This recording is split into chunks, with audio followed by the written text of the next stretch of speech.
ઠકરાણી ત્રીજનો દિવસ છે. પૃથ્વી પ્રદક્ષિણા કરતા કરતા શ્રી મહાપ્રભુજી વ્રજમાં પધાર્યા છે અને વ્રજના એક એક દિવ્ય અલૌકિક પ્રભુની લીલા સ્થલીઓને શ્રી મહાપ્રભુજી પ્રગટ કરી રહ્યા છે, શોધી રહ્યા છે. અરે દમલા, અહીં તો ઠાકોરજીએ મૃતિકા ભક્ષણ કર્યું હતું. અરે દમલા, અહીંયા ઠાકોરજીએ દાન લીલા કરી હતી. અરે દમલા, અહીંયા તો ઠાકોરજીએ રાસ કર્યો હતો. એક એક સ્થળને મહાપ્રભુજી પ્રગટ કરે, કારણ કે આ બધું તો હજારો વર્ષ વ્યતીત થઈ જવાને કારણે બધું વિસરાઈ ગયું હતું.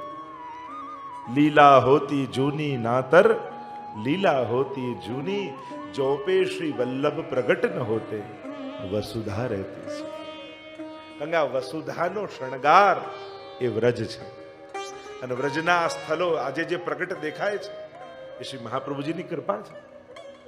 એમણે એક એક સ્થળીને પ્રભુએ કઈ કઈ લીલા ક્યાં ક્યાં કરી, એવું વન હોય, એ ઉપવન હોય, એ ખોર હોય, પોખર, એ કુંડ, એ ગલીઓ, એ કુંજો, આ તો બધા ભૂલી ગયા હતા. કોને ક્યાં ખબર હતી? શ્રી મહાપ્રભુજી વ્રજની પરિક્રમા કરી આ એક એક સ્થળોને પ્રગટ કર્યા છે, એ સ્થાનોને બતાવ્યા છે. અને પ્રદક્ષિણા કરતા કરતા ગોકુલ મહાપ્રભુજી પધાર્યા. ગોકુલ પધાર્યા, યમુનાજીના તટ ઉપર પધાર્યા. સહજમાં સ્થાનોને પ્રગટ કરતા મહાપ્રભુજી યમુનાજી તરફ દ્રષ્ટિ કરે છે. કલ કલ કલ કલ કલ કલ યમુનાજી આના લહેરોના ઉછાળા થઈ રહ્યા છે. નિર્મલ સ્વચ્છ અને પવિત્ર જલ વહી રહ્યા છે. સૂર્યનો પ્રકાશ પડે છે અને લહેરોમાં રહેલા રજકણો એવા તો ચળકે છે જાણે યમુનાજીએ કંકણ પહેર્યા હોય ને એના મોતી ચળકતા હોય. આસપાસ અનેક વૃક્ષો ઉગ્યા છે અને એના ઉપર લાગેલા ફૂલો એ રીતે ખરીને પડી રહ્યા છે યમુનાજીમાં, જાણે આ વૃક્ષો વૃક્ષ નથી પણ મુનિઓ છે જે યમુનાજીનું પૂજન કરી રહ્યા છે. તટ ઉપર રહેલા મયુર, શુક આદિ પક્ષીઓ કિલ્લોલ કરી રહ્યા છે, મધુર સ્વર ધ્વનિ કરી રહ્યા છે. માનો યમુનાજીના ગુણગાન ન કરતા હોય, માનો આ પક્ષીઓ નથી યમુનાજીની સખીઓ છે.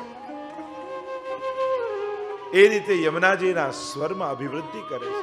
લીલાને અનુસાર કલરવ કૂજતા દ્વિજ શોભતા.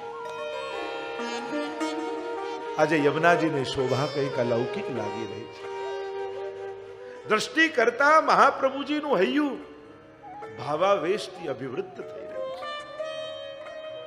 ઓહો, યમુનાજી કેવા શોભી રહ્યા છે. તિહારો દરસ મોહી ભાવે, શ્રી યમુનાજી તિહારે. આજે કંઈક અલૌકિક છે. અને જ્યાં મહાપ્રભુજીની દ્રષ્ટિ યમુનાજી તરફ ગઈ, યમુનાજીની આવી અલૌકિક શોભાના દર્શન થયા.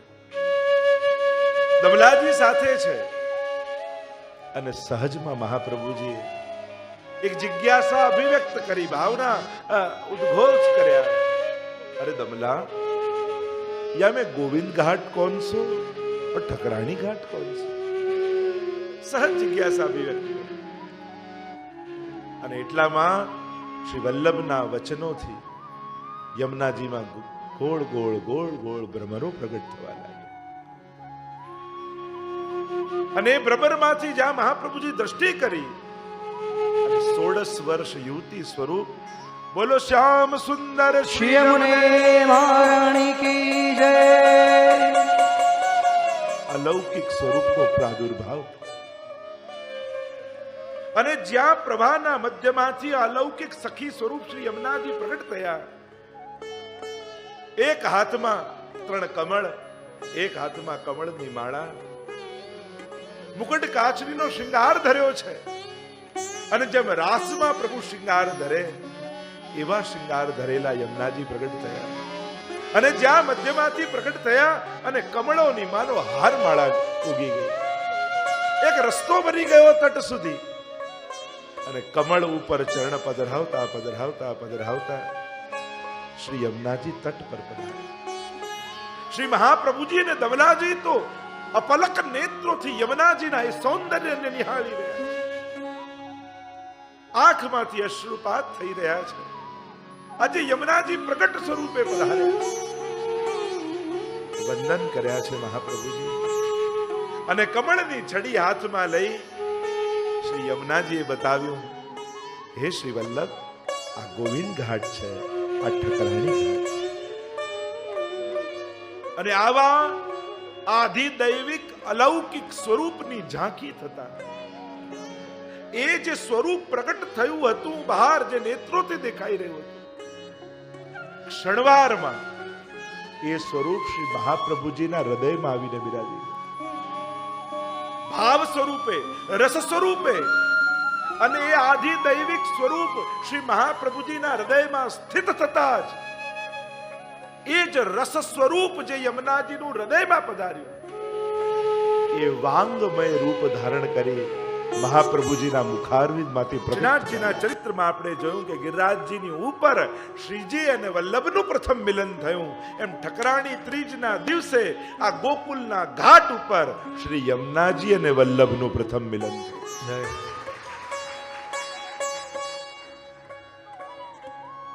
અને એ આધિદૈવિક સ્વરૂપના દર્શન થયા. એટલે અન્ય સર્વ યમુનાજીની સ્તુતિઓ કરતા, અન્ય યમુનાષ્ટકો કરતા આ યમુનાષ્ટક શિરમોર કેમ છે?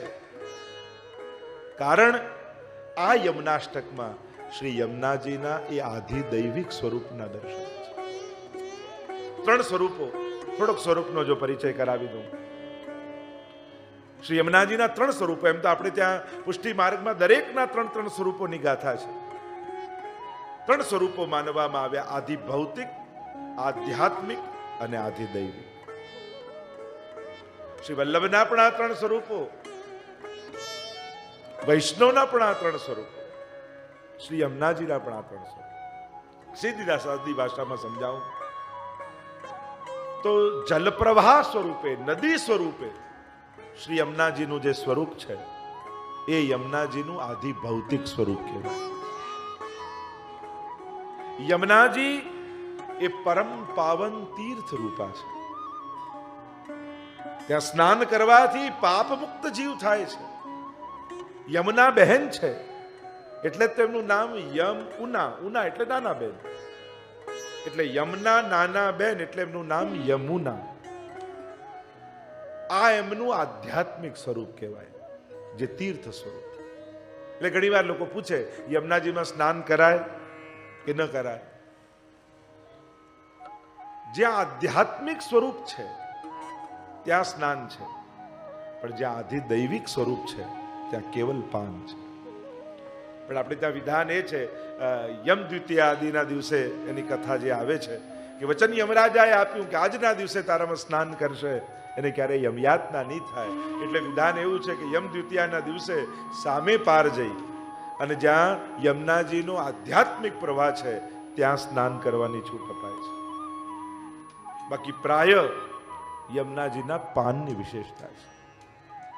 જે આધિદૈવિક સ્વરૂપને જાણે છે એ કેવલ પાન કરે છે. અરે પાનની વાતે દૂર રહી, આરતીમાં તો આપણે શું ગાઈએ? જોતા જન્મ સુધાર્યો, જોતા જન્મ સુધાર્યો, ધન્ય ધન્ય શ્રી યમુના, જય જય શ્રી યમુના. જોતા જન્મ સુધારે, કેવલ દર્શન કરી લે ને તો એનો જન્મનો ફેરો સુધરી જાય. તો આધ્યાત્મિક સ્વરૂપ એટલે તીર્થરૂપ યમુનાજી, અને આધિદૈવિક સ્વરૂપ એટલે જે મહાપ્રભુજીએ બતાવ્યું, નમત કૃષ્ણ તુર્ય પ્રિયા.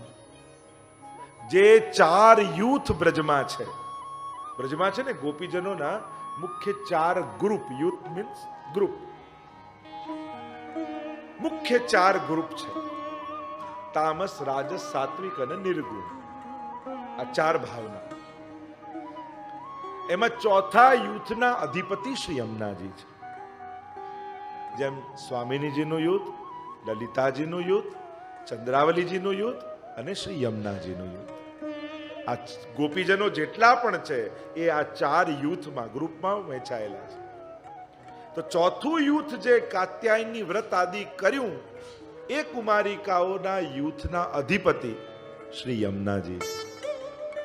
અને એટલા માટે વ્રજમાં યમુનાજીનું સખી સ્વરૂપ પણ છે, આધ્યાત્મિક સ્વરૂપ પણ ચિત્ર એ પ્રાપ્ત થાય છે કે આમ ચાતલ ઉપર યમુનાજી ઊભા છે, કેસ છૂટા છે અને 2 હાથમાં કુંભ છે. એવું યમુનાજીના આધ્યાત્મિક સ્વરૂપનું પણ દર્શન શાસ્ત્રોમાં કરાવવામાં આવ્યું છે. અને ઘણી જગ્યાએ એવા સ્વરૂપો પણ છે જ્યાં મર્યાદા સ્વરૂપનું પૂજન, જ્યાં મર્યાદા ભક્તિ થાય છે ત્યાં. પણ આપણે ત્યાં પુષ્ટિ ભક્તિનું આ સ્વરૂપ, કારણ કે યમુનાજીનું પૂજન તો હિન્દુ ધર્મમાં બધે જ છે, બધે જ એમને વંદનીય માનવામાં આવ્યા છે. પણ જે સ્વરૂપ અને જે ચિત્ર પુષ્ટિ માર્ગમાં છે એવું બીજે ક્યાંય નથી. કારણ કે આધિ દૈવિક સ્વરૂપનો પરિચય શ્રી મહાપ્રભુજીએ પુષ્ટિ સૃષ્ટિને કરાવ્યો. તો વ્રજમાં જે સખી સ્વરૂપ એટલે જે ચૈત્ર સુદ છઠ આપણે ત્યાં યમુનાજીના ઉત્સવ નામે ઓળખાય છે. એનો શાસ્ત્રોમાં ઉલ્લેખ નથી, પણ ભાવના એવી છે કે ભાનુ ગોપને ત્યાં જમનાવતા ગામમાં યમુનાજી સખી સ્વરૂપે પ્રગટ થયા હતા આ ચૈત્ર સુદ છઠના દિવસે. એવો એક ભાવ, એવી એક માન્યતા આપણે ત્યાં માનવામાં આવે છે. અને એટલા માટે ચૈત્ર સુદ છઠ શ્રી યમુનાજીનો ઉત્સવ માનવામાં આવે છે. એવી એક ભાવનાનો પ્રકાર છે. તો આ 3 સ્વરૂપ, એ જલપ્રવાહ રૂપે પણ છે, એ તીર્થ રૂપા પણ છે અને સખી રૂપા પણ છે. તો આ 3 સ્વરૂપને મસ્તક પર રાખશો, વિચારમાં રાખશો તો આખું યમનાષ્ટક બહુ સહજ અને સરળ રીતે સમજાશે. એટલે આધિ ભૌતિક રૂપે પણ વંદનીય છે યમુનાજી, આધ્યાત્મિક રૂપે પણ વંદનીય છે અને આધિ દૈવિક રૂપે પણ આરાધ્ય છે. વૈષ્ણવો વિશેષ રૂપે આધિ દૈવિક સ્વરૂપનું આરાધન કરે. એટલે જ કોઈ એમ કહે કે હું યમુના પાન કરવા જાઉં છું, તો તમે ક્યારે એવો પ્રશ્ન કરો છો, અચ્છા દિલ્હી જાઓ છો, કેમ દિલ્હીમાં યમુનાજી નથી? કોઈ એમ કે હું યમુના પાન કરવા જાઉં છું, ક્યારે તમે એવો ક્વેશ્ચન કરો છો? અચ્છા દિલ્હી જતા લાગો છો ને? ના, આપણે બધા સમજી છીએ વ્રત જાય છે. કેમ? દિલ્હીમાં યમુનાજી છે પણ ત્યાં આધિ ભૌતિક પ્રવાહ છે. યમનોત્રીમાં યમુનાજી છે પણ ત્યાં આધ્યાત્મિક પ્રવાહ છે. પણ ગોકુલમાં પણ યમુનાજી છે, ત્યાં આધિ દૈવિક પ્રવાહ છે. જો યમુનાજી એ જ છે, મહત્તા એ છે કે કયા ઘાટે એમનું પાન કરો છો. કથા એ જ છે, ભાગવતની કથા એ જ છે, મહત્તા એ છે કે કોના મુખે ભાગવતજી સાંભળો છો. તો એ પ્રવાહની મહત્તા છે, એ ઘાટની મહત્તા છે, ક્યાંથી એનું પાન કરાય છે એની મહત્તા આપણે ત્યાં માનવામાં આવી છે. તો યમુનાજી આધિ દૈવિક રૂપા જ્યાં છે ત્યાં એમનું આરાધન, સેવન આદિ થાય. મહાપ્રભુજીની વાણી છે, શરૂઆત નમનથી કરી. જ્યાં સર્વ સામર્થ્ય દેખાય અને જ્યાં પોતાની અસમર્થતા લાગે ત્યાં નમન વ્યક્તિએ કરી લેવું જોઈએ. કારણ કે ત્યાં આપણો વ્યવહાર સચવાય એવું સામર્થ્ય નથી. પ્રભુ જોડે આપણે કોઈ વ્યવહાર નથી સાચવી શકવાનો. આપણી અસમર્થતા છે પ્રભુને પ્રસન્ન કરવા માટે. કારણ કે ટીકામાં કહે કે પ્રભુને કઈ રીતે રાજી કરો?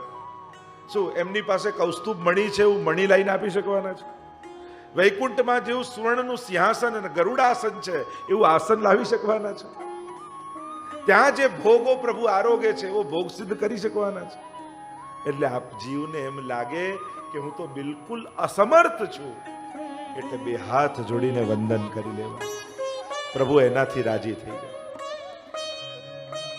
નમનથી અધિક જીવ કાંઈ કરવા સમર્થ નથી. કારણ કે તમારી પાસે જે સાધન છે એ બધા જ સાધન એને પ્રસન્ન કરવા પૂરતા નથી. પણ તમારી પાસે પૂરતું શું છે? તમારો ભાવ, તમારી દીનતા, તમારા અસામર્થ્યનો સ્વીકાર. એ બહુ મોટી વાત છે.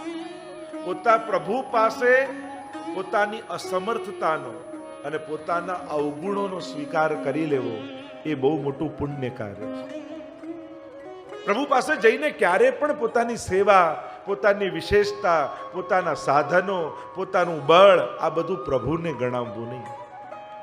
તો પ્રભુ છે ને અગ્નિ જેવા છે, અગ્નિ રૂપ છે, અને અગ્નિમાં જે નાખો ને બધું બળી જાય.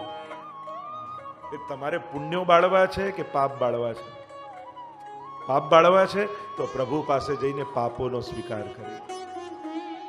જો ગુણો પોતાના ગાવા બેસશો ને તો એ બળી જશે, પોતાના કરેલા પુણ્યો ગાવા બેસશો તો એ બળી જશે, પણ પાપોને ગાઈ દેશો ને તો પાપો સમાપ્ત થઈ જશે.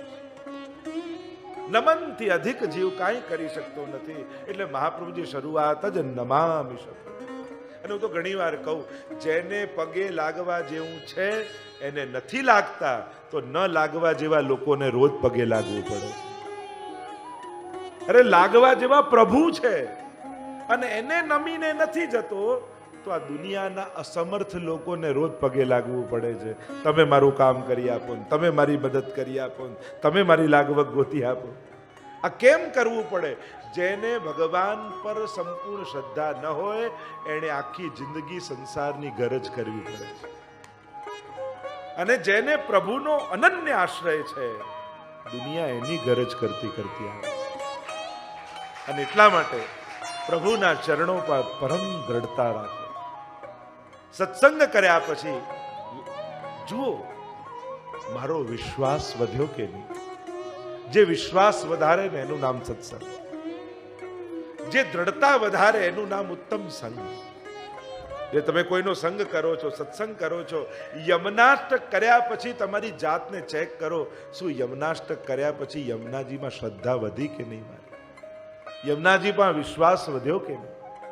યમનાષ્ટકથી યમુનાજી મારા ઉપર કઈ કૃપા કરશે એનો વિચાર ન કરો. આજે મેં 9 યમનાષ્ટક કર્યા, યમુનાજી મારા પર કઈ કૃપા કરશે?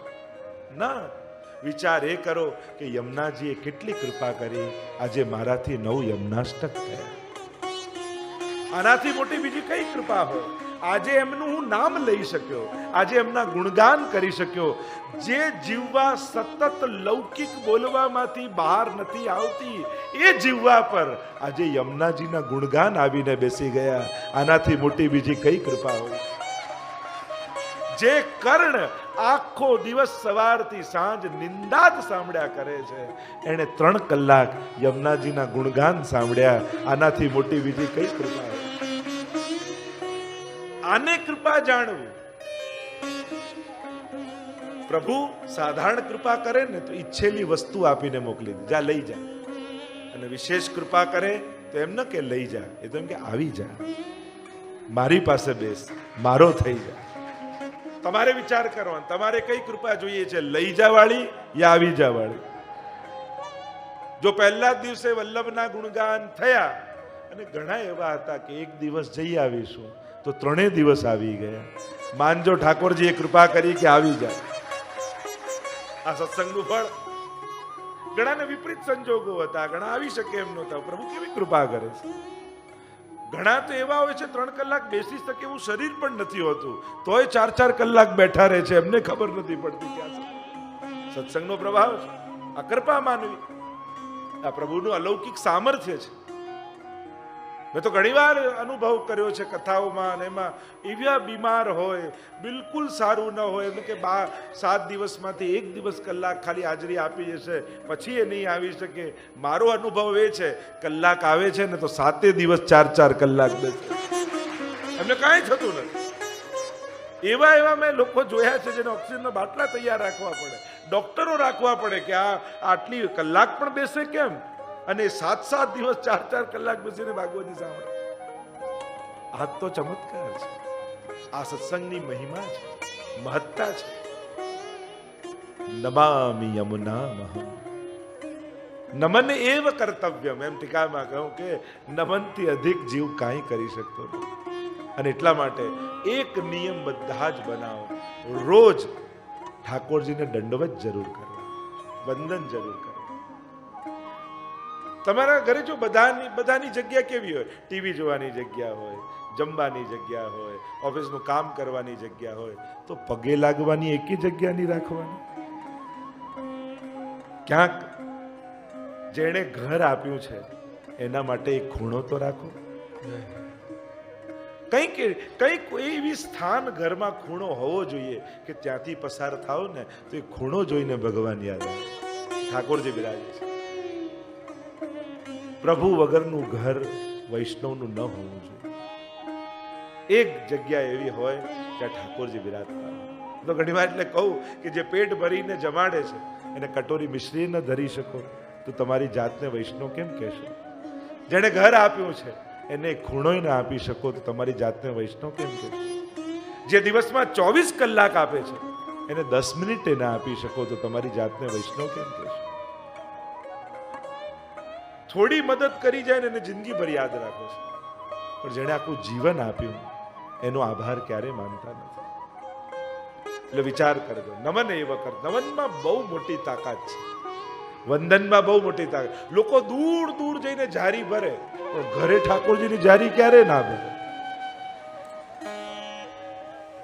એટલે ઘરે ભરીએ તો ઓછું ફળ અને બહુ દૂર જઈએ તો વધારે પડે.